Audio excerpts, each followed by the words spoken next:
Alright, so boom, turn me up, don't turn me down. We back at it with another video today. We got the Lakers are solving their biggest problem. Hey man, if you're looking for the Lakers and the Clippers reaction, it's gonna be out on Friday. The NBA blocked the reaction. That's why it's not out right now. I know y'all already gonna be spamming in the comments. Where is it at? It's dropping Friday. Calm down. I'm sorry. It's the NBA. I can't control it. But let's go ahead and check it out, the Los though, Angeles man. Lakers were. Let's check out the video. Link in the description to the original video down below, as always. Shocked us. While LeBron sat, LA tore through the Western Conference as Luka Doncic has made NBA history. Luka became the first player to score 400 points with 100 assists in his first 12 games. Wait, huh?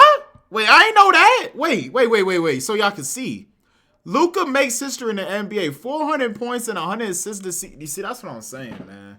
I'm gonna keep on saying, if he stay healthy, I don't see how he's not gonna win MVP.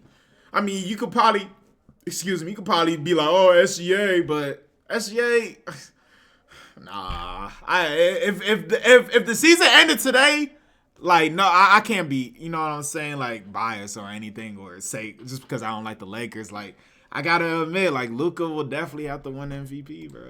He's playing at an MVP level again, and just like that, this team is looking terrifying. Austin Reeves has scored 51 points. DeAndre Ayton is saving his career. Other role players are clicking, and now LeBron James is back. He could unlock a real title run here, only the Lakers have a big problem. The kind of problem that's okay right now, but gets exposed in the playoffs. And if they don't fix this, they won't survive Denver, let alone the Thunder. But if they do, we are seeing a Lakers team with a new ceiling. And we could see history change with LeBron getting ring number 5. Pouring fire on the GOAT-to-be. If Curry not getting ring number 5, LeBron ain't getting ring number 5.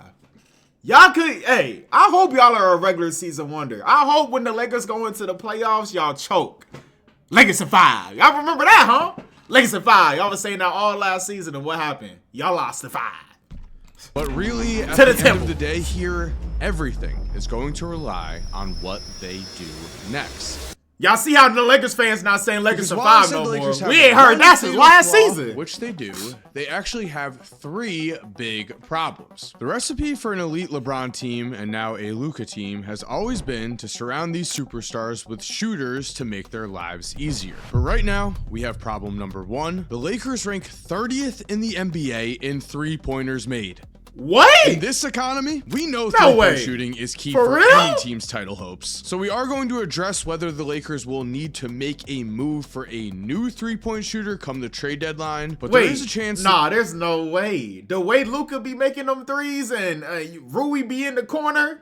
No way y'all at 30. This problem is going to resolve itself. Maybe we're just looking at a small sample size, but Luka is shooting a career low 31.1% from 3. Real? Even though he is now skinny and leading the NBA in scoring with over 34 points per game. Reeves is also shooting a career low, exact same 31.1% from 3. But LeBron is now back. He is now going to be on the court drawing even more gravity. So we should see more open shots and hopefully for the Lakers, more makes. But if this isn't fixed, teams are going to dare them to shoot in the playoffs. I like the sound of that. Exactly what we saw last season. Why would a team that was bounced in the first round of last year's playoffs suddenly become a contender this season? The Lakers actually finished 3rd in the Western Conference last year, but they ended the season on a whimper. With just a 10-11 record in their final 21 games, losing in the first round was disappointing, but it made sense. Mid-season trades for a superstar like Luka Doncic are exciting, but they almost always end in a bit of disappointment in year 1. What's important for us to note is that when they were clicking, we saw the star power Luka and LeBron were capable of. They imposed their wills both on NBA defenses and on poor, helpless young players such as Quinn and Post. Those having words with LeBron over here. Post, I know your ass in time. Yo, Luka, yo. He was a rookie back then. Let him be. At least he's standing his ground and standing up for himself. The line. Now here's LeBron and Green talking on it. Look at Draymond. That's the Draymond we need, man. Get up in LeBron's face. No friendly stuff. He was noticeably overweight and only played in 50 regular season games, the lowest of his career. But mid-season trades like the one for Luka do not often work because even with the star power, the Lakers had zero practice time to learn to gel and they had an incomplete roster. The center position for LA was so flawed that Jackson Hayes and Alex Len, the only two true centers on the roster, wasn't even playing less than 10 minutes a game combined in the playoffs. Len was supposed to give the Lakers next to nothing. I still don't understand why JJ Redick wasn't playing Jackson Hayes. Like, you literally took Luka oops away.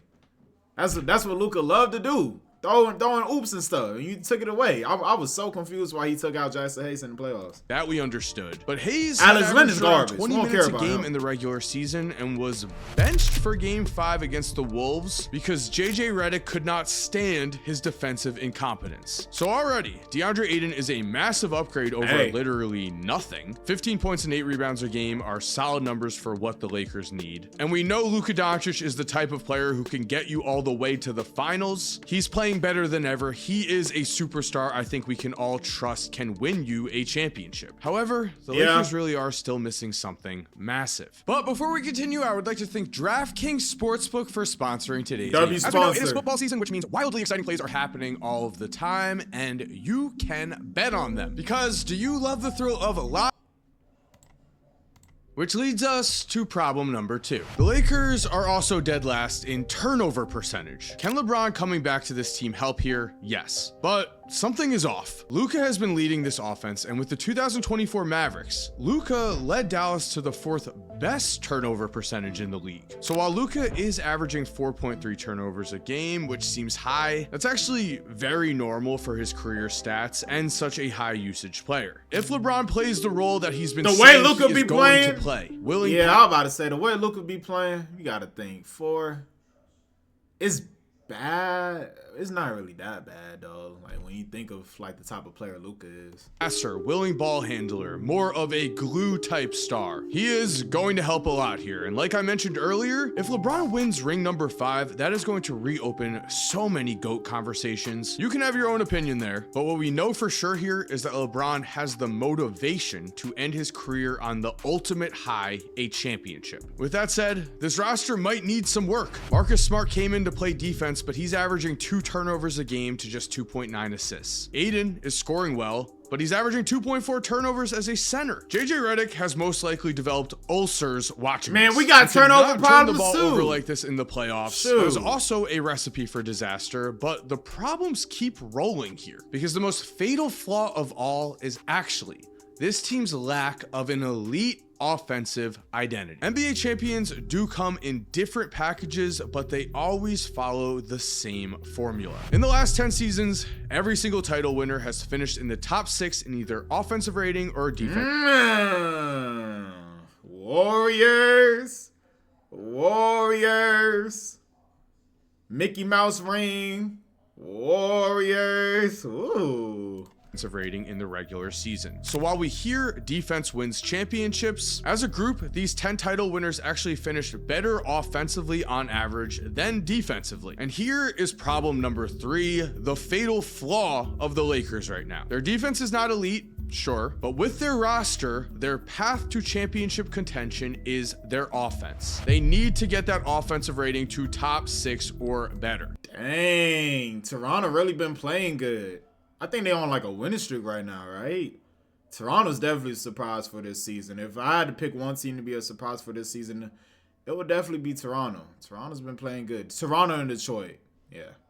The 2023 Nuggets, 2021 Bucks, and 2018 Warriors all had defensive rating ranks of 10th or worse, but they had top 6 offenses. The Lakers need to clean up their 3-point shooting. They need to clean up their turnovers. But I will say, if you're a Lakers fan at least, we do have some good news. The possible path is there. Let's remember that in 2024, Luka did lead the Mavericks, who were 10th in offensive rating and 18th in defensive rating, not only to the NBA Finals, but he beat the Thunder in the second round in the process. The Thunder are last year's champions. They are on pace to set the wins record. The Thunder's last playoff series came. Y'all really think the Thunder is gonna have like a better regular season record than my Warriors had? I don't know. I mean, the way it's looking right now, I can see why people saying that, but it's still a long season ahead. Like, we're about to be in December now. It's still like you just never know. It's still a long season ahead, y'all. We got all the way until April. Like, a lot could change from here today. Of Luka and PJ Washington, as in the series deciding Game 6 with a controversial call. 10 seconds left. Doncic drives, backs him down, gets deep, gives it up. Washington double clutch three. No, the tip in, and they're going to call a foul on the shot. Boy, it looked like he got ball first, right? I bring up this series to emphasize that both Luka and LeBron are playoff killers. Luka may have never won a championship yet, but listen to this stat. For their careers, both Luka and LeBron have averaged over 28 points, 8 rebounds, and 7 assists a game in the playoffs. They're the only two players in history to reach those benchmarks. Wild. Even crazier, Luka and Michael Jordan are the only two players in history to average over 30 points. All right, so where's Curry at? You over here talking about Luka, LeBron, you bringing in Michael Jordan. How you gonna bring in all these good players and not bring in Wardell Stephen Curry, the best shooter of all time? What we doing here?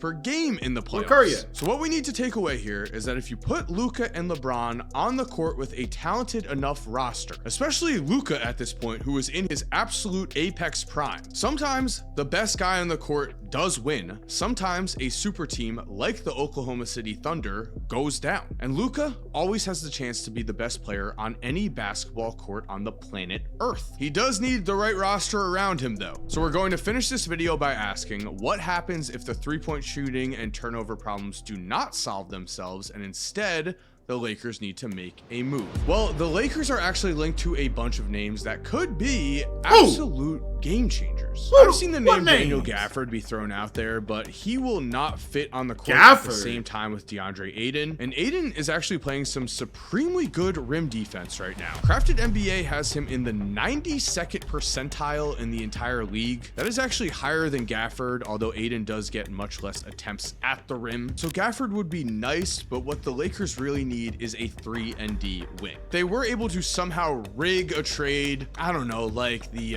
Luka Doncic trade for Lauri Markkanen, then yeah, they would. All right, buddy. All right. You're getting you're getting too a hold of yourself now. Lauri Markkanen, bruh.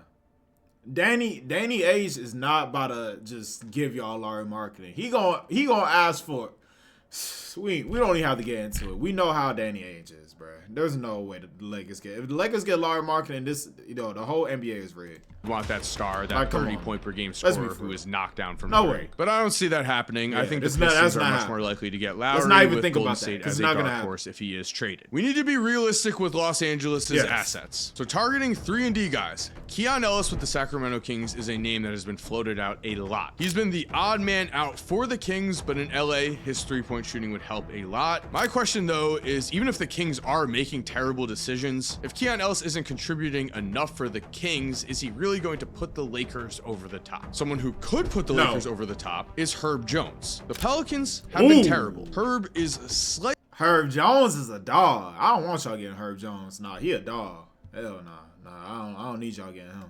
Slightly older than the rebuild that they're probably aiming for, so he is a name to watch. The consensus around the league was that the Lakers would have to give up a lot to get Herb Jones, but they would love his perimeter defense, and while he is not as great of a we need Herb Jones. Really desire the elite level of a former first-team all-defensive wing on this Lakers roster would just be amazing for them. Trey Murphy on the Pelicans also would be a perfect fit. Oh, no. You see, bruh, you trying to get all the players that I want. No, you talking about some Herb Jones. I want Herb Jones. Trey Murphy, I want Trey Murphy more than Herb Jones. Trey Murphy will literally fit way better with us. He fits our scheme way better than he gon' if he go play for y'all. Come on, man. He fit our system way better than he fit y'all system. Man, we need Trey Murphy. Come on now. What is this, a three-team trade? The Bulls get Rui? No, I mean, that would be good for them. Pelicans get Kevin Huerter, Maxi Kelber, 2 first-round, 2. Man, nah, bro. We'll mess around and give the Pelicans Jonathan Kuminga. Man, Brandon Parr, man, our Packers will be way better than that. Pels would be Yeah, willing I ain't to trying to move hear a that 20 trade. point per game Man, get scorer that outta like here. that. And if they do, Los Angeles would really need to go all in with their picks to make that happen. We're in a place where a lot of moves are currently on the table, but the right move, that could lead all the way to an NBA championship. The biggest name I'm currently seeing that might make the most sense is Andrew Wiggins. Wiggins' value is not exactly sky high. Okay. I've been hearing y'all want Andrew Wiggins. Y'all want somebody who play for a good team. All right. Max Kelber, Donald Connect, Gabe Vincent. Would the Heat do something like this? You add in a couple picks, maybe? Andrew Wiggins will be good for y'all team. I don't want y'all getting Wiggins up, man. Bro, Wiggins is a warrior for life. I can't have him going to the Lakers and then booing Wiggins. Wiggins did a lot for my team back in 2022. I can't allow that to happen. And here is what a Wiggins trade would look like before any picks would be involved. In the can't allow finals, y'all to Andrew get Wiggins has been Wiggins, a man. monster before. He has championship DNA, he is able to knock down the three ball at a pretty consistent rate, and he plays defense for a wing, which is what the Lakers need. Again, Los Angeles is going to be exploring a lot of options. So I also want to mention Jeremy Grant here. He is a sleeper for me as he's getting paid a lot, but might be a great candidate because Grant does not fit the Blazers' rebuild. If Portland falls out of the play-in game picture especially, Grant is expensive, but he's averaging almost 20 points per game and he is shooting over 40% from three. Might be a sneaky trade. Oh, really? And ending this video, I think our biggest Dub takeaway Nation, we should gotta be keep an the eye on Jeremy Lakers Grant. are actually really close. Maybe much closer than a lot of people think. They do need to commit to a path of offensive greatness, but they don't need a superstar type move to get them there. They just need to hit on the right trade, get the right role player, and then watch to see if Luka, LeBron, and Austin Reeves can outperform anyone else's big three. So there we have it. Thank you for watching today's video. If you like Hey, like I said in the intro, link in the description to the original video. Y'all go show love to the original video down below. Comment down below, Lakers fans, what trade would y'all want to do for the, because when is the trade deadline? The trade deadline not until like February, right? So comment down below any trade ideas y'all got and who y'all want the Lakers to get.